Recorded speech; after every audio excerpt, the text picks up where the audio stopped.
چلیے آج ایک ایسی کہانی سنتے ہیں جو ہمدردی، ہمت اور اللہ کی غیبی مدد کے ایک حیرت انگیز ملاپ کو ظاہر کرتی ہے۔ تصور کیجئے، مدینہ کا شہر ہے اور رات کی گہری خاموشی ہے، ہر طرف سکون ہے، لیکن اسی سکون میں ایک انجانی سی بے چینی بھی گھلی ہوئی ہے۔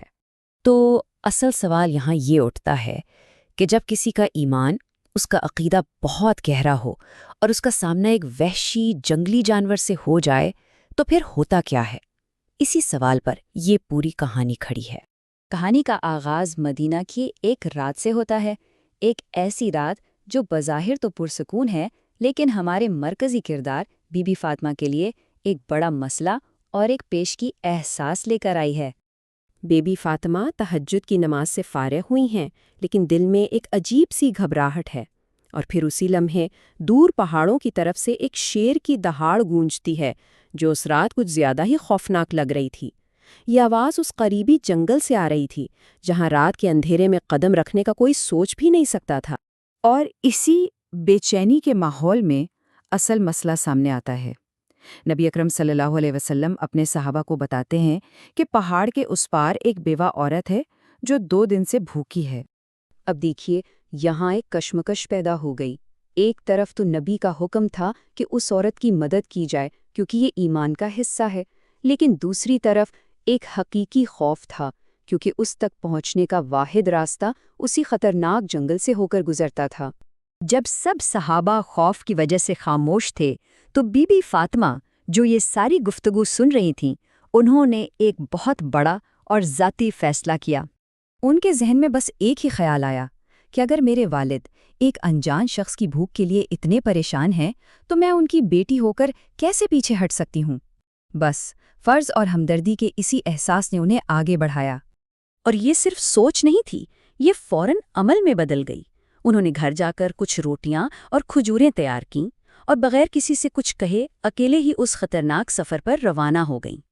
اور اب بی بی فاطمہ کا اکیلا سفر شروع ہوتا ہے، ایک ایسا سفر جو سیدھا خطرے کے منہ میں جا رہا تھا۔ یہ ان کے ایمان اور ان کی ہمت کا بہت بڑا امتحان تھا۔ ذرا منظر سوچئے، ایک سنسان ویران راستہ، سورج بھی ڈوب رہا ہے، اور وہ بالکل اکیلی اس جنگل کی طرف بڑھ رہی ہیں جہاں ہر طرف خطرہ منڈلا رہا ہے۔ اور پھر اچانک جس کا ڈر تھا وہی سامنے آ گیا۔ ایک شیر نمودار ہوا اور ان کا راستہ روک کر کھڑا ہو گیا۔ یہاں سے کہانی کا رخ بالکل بدل جاتا ہے۔ یہ کہانی کا وہ مرکزی معجزاتی حصہ ہے جہاں ایمان کے سامنے فطرت کے اصول بھی بدل جاتے ہیں۔ خوف زدہ ہونے کے بجائے بی بی فاطمہ نے اس شیر سے بڑے سکون سے بات کی۔ انہوں نے کہا کہ وہ اللہ کے حکم پر ایک بھوکے کو کھانا کھلانے نکلی ہیں، لہٰذا ان کے راستے سے ہٹ جاؤ اور ہو سکے تو ان کی حفاظت کرو۔ اور پھر وہ جواب آیا جس کی کوئی توقع نہیں کر سکتا تھا۔ شیر نے انسانوں کی طرح بات کی اور انہیں جنت کی عورتوں کی سردار کہہ کر سلام کیا۔ وہ خطرہ اب ایک محافظ بن چکا تھا جسے خود اللہ نے بھیجا تھا۔ لیکن یہ واقعہ صرف یہیں ختم نہیں ہوا۔ بی بی فاطمہ کے اس ایک قدم کا اثر آگے چل کر کئی اور زندگیوں کو بھی بدلنے والا تھا۔ دیکھیے، اس ایک سفر سے کیا کیا ہوا۔ اس بھوکی بیوہ کی دعا قبول ہوئی، اسے کھانا مل گیا۔ ایک صحابی نے دور سے یہ معجزہ دیکھا تو ان کا ایمان اور پکا ہو گیا۔ اور ایک چرواہا، اس کی تو پوری دنیا ہی بدلنے والی تھی۔ اس چرواہے کی کہانی تو اور بھی دلچسپ ہے۔ اس نے یہ ناقابل یقین منظر دیکھا، پھر شیر نے خود اس سے بات کی اور کہا کہ نبی صلی اللہ علیہ وسلم کے پاس جاؤ، تمہارے ریوڑ کی حفاظت میں کروں گا۔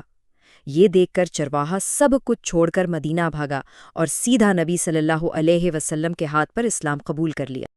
اچھا، اب اس کہانی کے آخر میں ایک بہت ضروری بات سمجھنا لازمی ہے تاکہ اس کی اصل حیثیت واضح رہے۔ تو اس طرح کے واقعے کو حکایت نما واقعہ کہتے ہیں۔ مطلب یہ ایسی کہانی ہوتی ہے جس کا مقصد کوئی تاریخی حقیقت ثابت کرنا نہیں، بلکہ اس سے ایک اخلاقی اور روحانی سبق سکھانا ہوتا ہے۔ لہٰذا یہ بات یاد رکھنے کی ہے کہ یہ واقعہ قرآن یا مستند حدیث کی کتابوں میں نہیں ملتا۔ یہ ایک بہت مشہور اور متاثر کرنے والی کہانی ہے جس کا اصل مقصد ایمان، ہمدردی اور اللہ کی مدد پر یقین کو مضبوط کرنا ہے۔ تو آخر میں سوال یہی رہ جاتا ہے کہ یہ کہانی ہمیں اپنے پختہ یقین، اپنی نیت کی طاقت کے بارے میں کیا سکھاتی ہے؟ شاید اس کا سب سے بڑا سبق یہی ہے